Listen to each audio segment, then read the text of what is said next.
Welcome to Money Matters with Greg, where we dive into the money conversations shaping your life. From investments to estate planning, insurance to taxes, we cover it all with a fresh perspective. Join Greg and his guests each week to get inspired and take control of your financial future. Let's get started. Securities and investment advisory services offered through LPL Financial, a registered investment advisor. Member FINRA SIPC.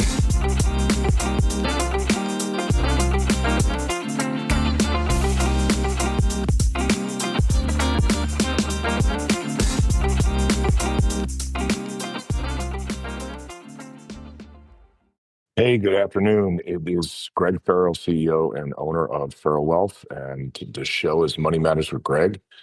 We talk about money on this show. It's been a hot minute since I've produced the new podcast. I wanted to talk about what's been going on in the market as far as February goes, the new year, 2026, and it's just a number of different things. It's been crazy as far as the movement in the markets. Had a really solid January, and then everything kind of retraced, and then ultimately here in February is pretty much flatlined. A lot of earnings have been coming out, and I just want to talk about some things. Again, we broadcast on WVLP 103.1 FM. Thanks for having us and listening to us here at 103.1 FM in WVLP in Valparaiso, Indiana, locally, and then also podcasting anywhere you can find your pods. Wherever you pod, you can find us as well. I think we're on now 178 as far as episodes, 178 episodes, and going to talk about some things just because the markets have been just volatile, and I just wanted to update everybody as far as the market recap. We talk money on this show.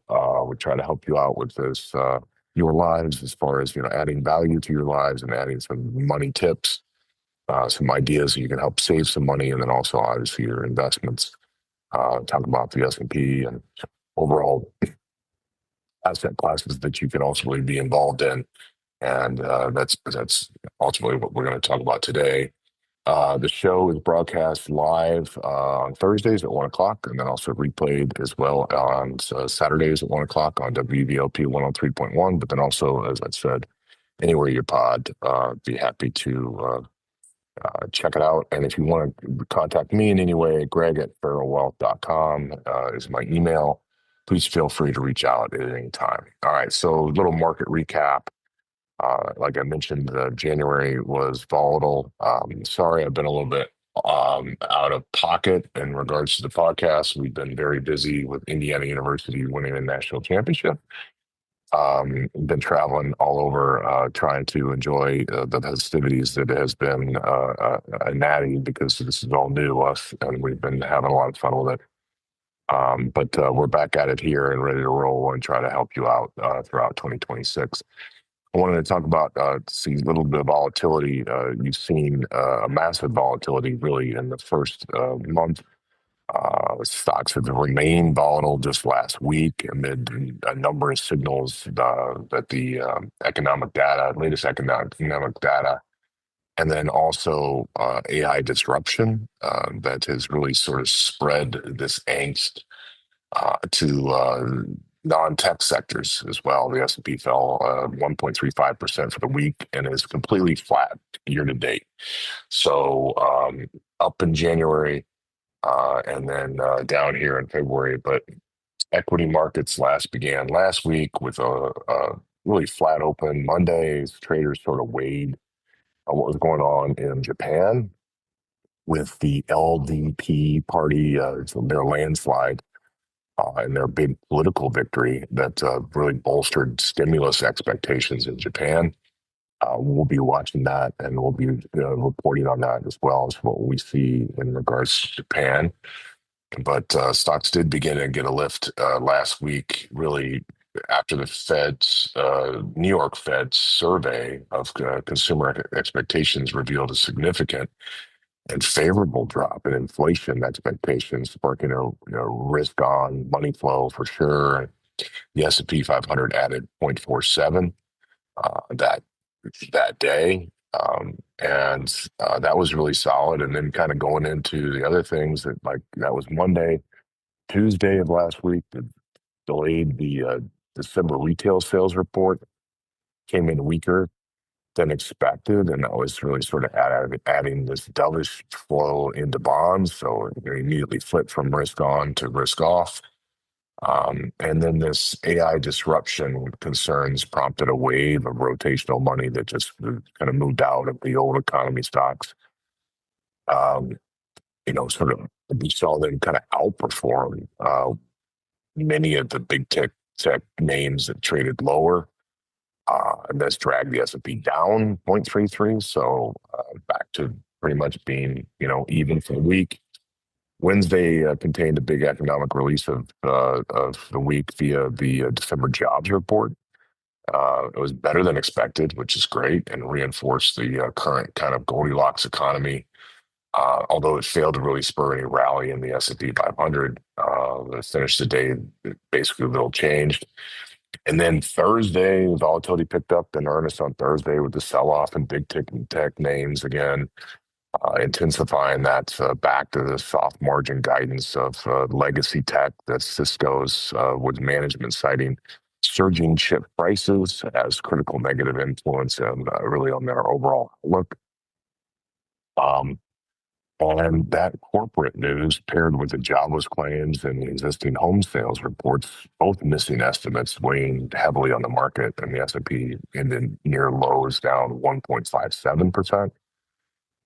Stocks fell to their lows the week shortly after that on Friday, despite the solid earnings from semiconductor manufacturer AMAT and a favorable January dip in the headline and the core CPI figures released ahead of the open were marginal at best. So the market was quick to release kind of steady as dip buyers stepped in to defend that 6,800 level in the S&P 500.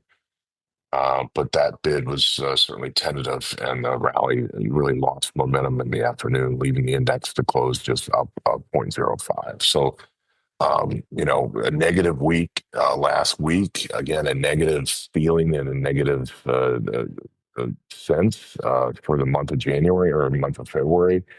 And now that we're, basically gone 2 months here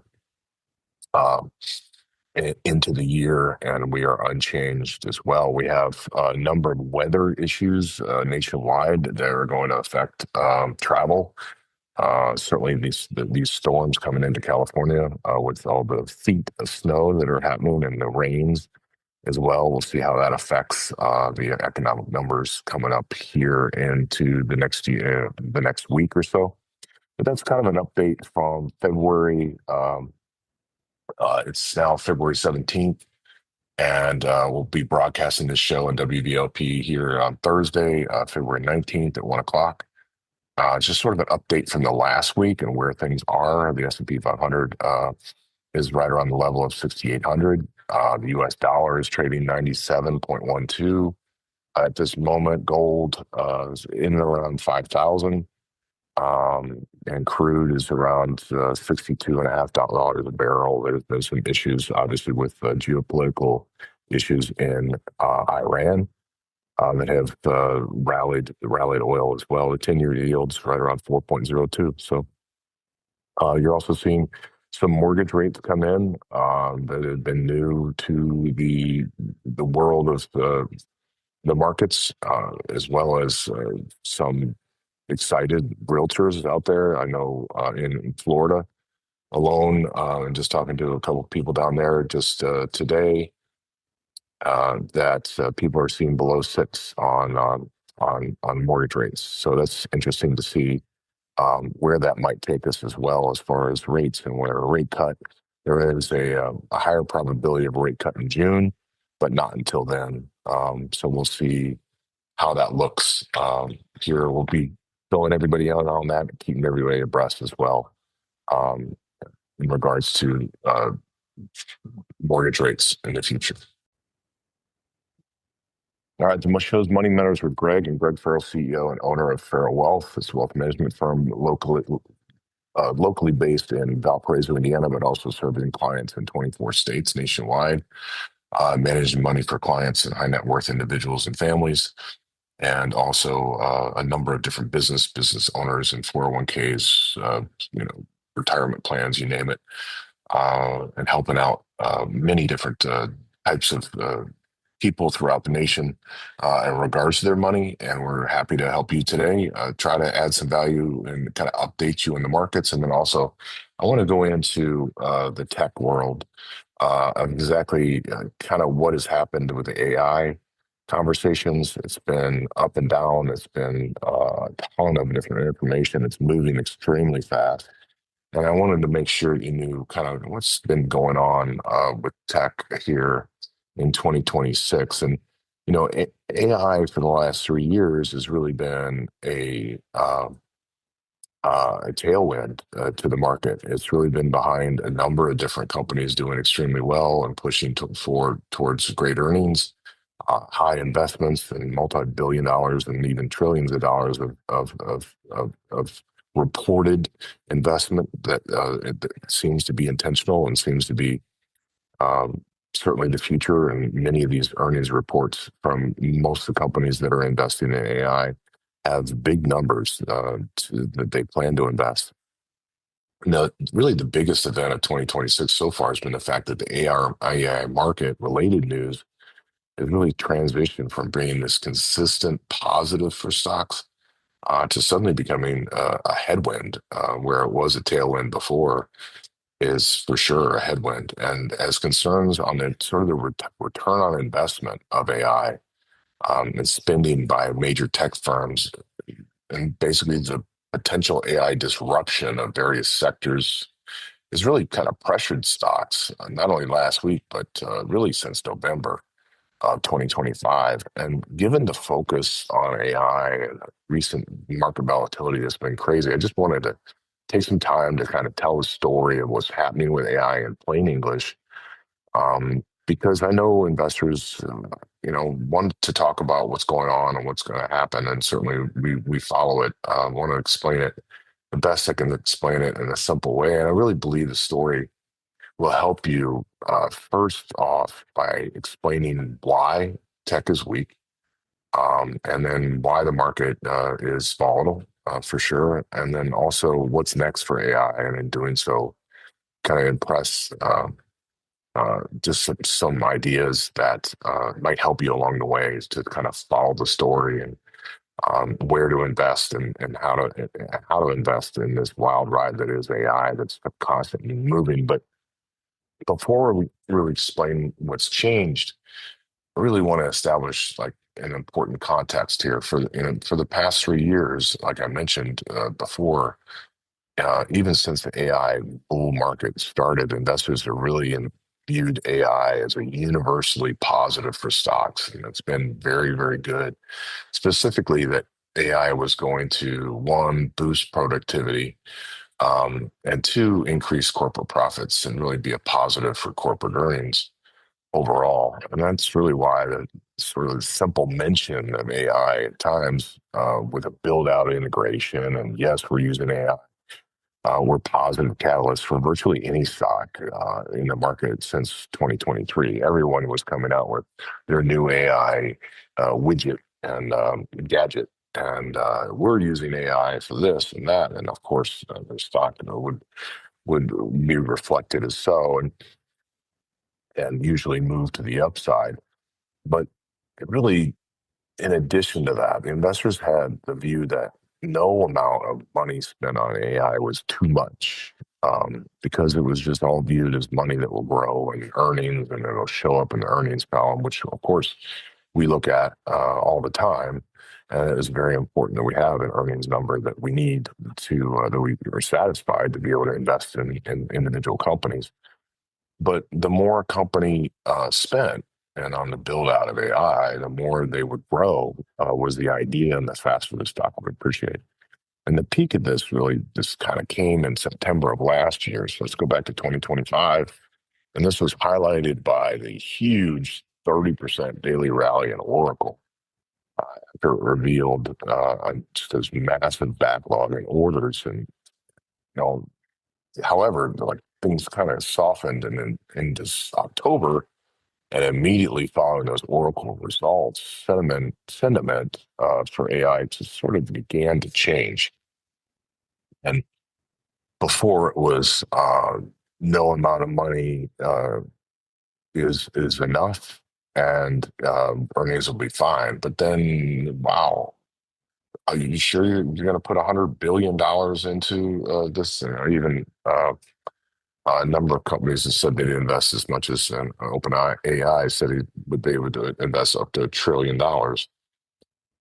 So investors kind of began to question exactly how this is all going to work. And with OpenAI, it doesn't really, what if OpenAI doesn't really spend all the money is my first problem that we want to talk about. So on further review on the Oracle news, the Oracle backlog was almost totally attributed to one company in the OpenAI, and OpenAI, which was created by ChatGPT, had committed to spending $1 trillion with various AI infrastructure tech companies in Oracle, NVIDIA, AVGO, Microsoft, and many others. And expectations of these payments and these massive earnings growth would provide, keys to fueling huge rallies in the major tech stocks, which coincidentally powered the markets higher for most of the last of the 3 years.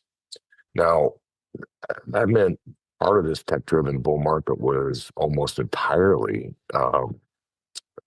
attributable to the commitments of just one company. So, what would happen if AI couldn't obtain financing to make those payments in the future? Or what would happen if another competitor began to take market share and hurt ChatGPT? In that case, the gains in many tech stocks would be premature for sure. And those stocks would see multiple contracts um, as expected earnings growth just would never materialize. So it's a bet on it for sure. But what if they don't spend the money that they say they're going to? The next blemish that we're seeing that I want to be able to mention is Gemini. In November, parts of those fears really kind of all these fears about spending were kind of realized, and Alphabet realized, Google. They released an update, and it's AI named Gemini. That the update was so good that based on many testing metrics, Gemini now outperforms ChatGPT. And this was an initial catalyst that kind of shook the positive AI mantra, and kind of here's why. First, Gemini takes market share from ChatGPT, and then OpenAI may not have the money to fulfill the $1 trillion in obligations made to many major tech companies. That means lower multiples and declines for the AI hyperscalers and infrastructure names like Microsoft, NVIDIA, Oracle, and you're seeing it in the software stocks too, get hit. So what happens if Gemini outperforms ChatGPT? And then second, Gemini is being built on Google's proprietary semiconductor. So this is a big deal because the reason that NVIDIA, Broadcom, Taiwan Semi, and others have exploded in recent years is because of the demand for the semiconductor chips. And as they are necessary to build and build out all these LLMs that are necessary for infrastructure. And Google making their own chips implies the demand for chips from NVIDIA and Taiwan Semiconductor may be less than expected. So that means less earnings growth, lower multiple for semiconductor stocks. And then finally, if Google can take Gemini and make it as good as ChatGPT on its own chips, then others are likely to follow as well. And the fear is that AI becomes commoditized, making trillions of dollars in AI infrastructure investment just foolish. So basically, Gemini kind of broke the idea that all of the money spent on AI was good and that money would result in earnings growth immediately. And it's really sort of, in essence, ushered in sort of a scrutiny on the AI CapEx spending and altered the paradigm of AI tech stocks that currently exist in. So practically, that means that it's no longer the case that a company that spends the most on AI infrastructure wins. And we can see that the market reaction and the collapse, really in this mega cap free cash flow that has affected overall investment in recent weeks. So here we are at Money Matters with Greg. I'm Greg Farrell, CEO and owner of Farrell Wealth. It's a wealth management firm locally here in Valparaiso, Indiana, and then also helping clients nationwide. We're talking about the AI infrastructure right now and what's going on in the overall markets, and just sort of updating everybody on some of the fears that are going on. And I've gone through the first two here on the show. Again, we're broadcasting on WVLP 103.1 FM. Thursdays at 1 o'clock, and then repeated on Saturdays at 1 o'clock. Locally, you can also find them on TuneIn Radio. If you want to listen to the radio, but you can also find us anywhere we pod as well, Apple, Spotify, you name it. So I've gone through the first two things that worried about OpenAI being able to spend this money, and then what if Google competes with OpenAI and then starts beating them out in regards to quality on their own chips. But the last thing I want to talk about, the third problem, is this concern about cannibalization. And this is really the concern that has emerged more recently as AI advancements have created worries that AI will disrupt not just white-collar office jobs, but also the entire industries that are really integral to the markets. And the fear is that like Claude Cowork and Claude Legal crushed software stocks 2 weeks ago. And why the brokers were hit so hard last week. So that fear is why Claude Cowork and Claude Legal crushed these software stocks recently and 2 weeks ago, and just why the brokers and transports they were hit as hard as well.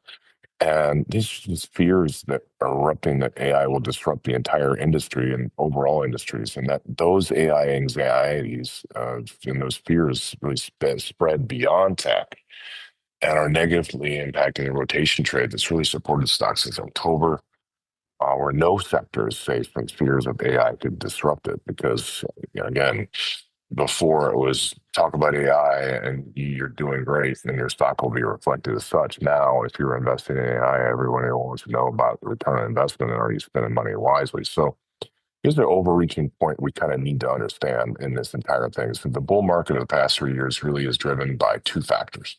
One, increased earnings expectations as tech stocks and tech companies massively grew profits amidst this surging AI demand. And that hasn't stopped. It's still there. So, you're still talking about growth for sure. But it's something to watch. And that's what's been driving everything the last 3 years.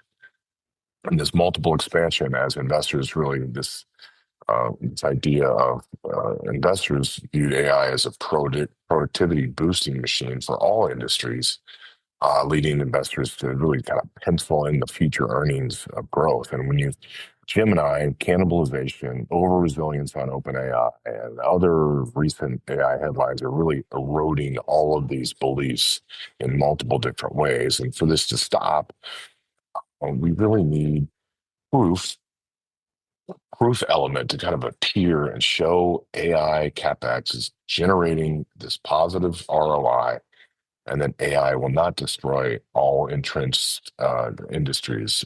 Recently, Elon Musk came out with a post on X about how the trades are safe for multiple years, but many of the things that have to do with anything to do with the screen and output from the screen are going to be challenged by AI and professions as such. So you look at a career of going into just recently becoming an expert in coding and being an expert coder, and how's that looking now? And so trying to find these industries that will be enhanced versus taken over is really kind of what we're all trying to figure out right now, and hopefully not destroy entrenched industries, but actually just encourage and add more productivity and make them more efficient, more productive, and boost earnings, of course, is the key.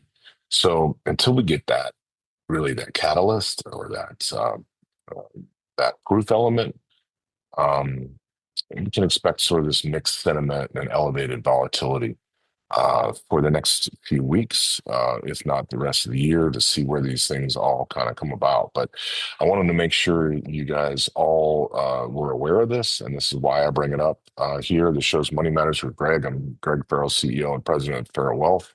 It's a wealth management firm helping clients all throughout the nation with their investments and their estate planning conversations as far as financial planning. And their lives in regards to their dollars and cents. So that's why we talk about this show on this show. We talk money on this show, and hopefully we're able to help you out today with some ideas on not only what the market's been doing in the last week or so, but then also what we're seeing in regards to the AI world as well. Again, thanks for listening on the WVLP 103.1 FM, and then also anywhere you pod. It shows Money Matters with Greg, and we're just thankful to have you with us. You can find us on YouTube, on our YouTube channel. And then if there are any topics you want to talk about, please just email me, greg@farrellwealth.com. And with any questions or concerns, and I'd be happy to try to address them and talk about them in future episodes as well. Thanks again for being here, and we'll catch you on the next one. See you.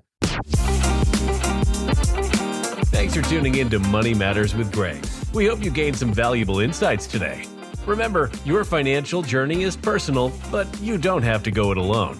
If you enjoyed the show, be sure to subscribe and share. Until next time, here's to making your money work for you. Securities and investment advisory services offered through LPL Financial, a registered investment advisor. Member FINRA SIPC.